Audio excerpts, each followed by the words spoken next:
ಇತಿಹಾಸ ಪ್ರಸಿದ್ಧ ವಿಜಯನಗರ ಜಿಲ್ಲೆಯ ಹೂವಿನಹಡಗಲಿ ತಾಲೂಕಿನ ಮೈಲಾರಲಿಂಗೇಶ್ವರ ಕಾಣಿಕ ಹೊರಬಿದ್ದಿದೆ.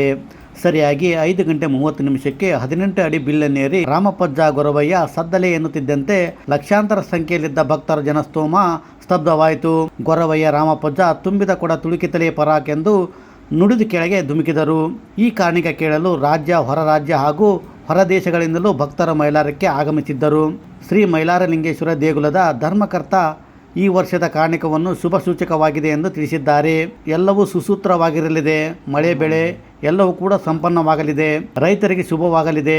ಕಳೆದ ಬಾರಿಯೂ ಉತ್ತಮ ಮಳೆ ಬೆಳೆ ಎಲ್ಲವೂ ಉತ್ತಮವಾಗಿದ್ದವು ಎಂದು ವೆಂಕಪ್ಪಯ್ಯ ಒಡೆಯರವರು ಕಾಣಿಕವನ್ನು ವಿಶ್ಲೇಷಣೆ ಮಾಡಿದ್ದಾರೆ. ಫ್ರೆಂಡ್ಸ್, ಏನೇ ಆಗಲಿ ಮೈಲಾರಲಿಂಗೇಶ್ವರನ ಕಾಣಿಕವು ಶುಭ ಸೂಚಕವಾಗಿರುವುದು ಎಲ್ಲರಿಗೂ ಸಂತಸದ ವಿಷಯ. ಈ ವಿಡಿಯೋ ಇಷ್ಟ ಆದರೆ ಲೈಕ್ ಮಾಡಿ, ಶೇರ್ ಮಾಡಿ ಹಾಗೂ ತಪ್ಪದೆ ನಮ್ಮ ಚಾನಲ್ ಸಬ್ಸ್ಕ್ರೈಬ್ ಮಾಡಿ.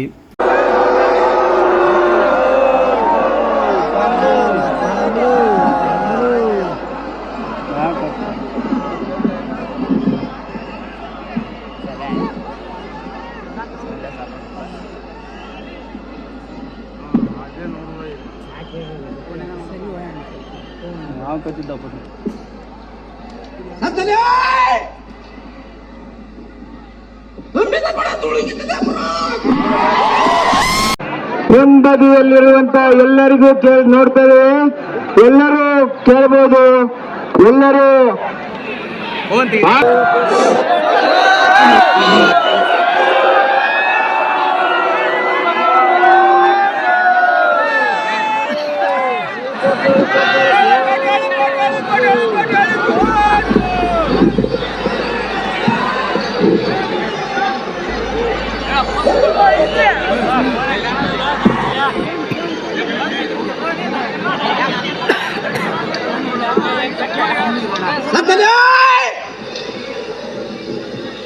ತುಂಬಿದ ಕೊಡ ತುಳುಕಿದೆ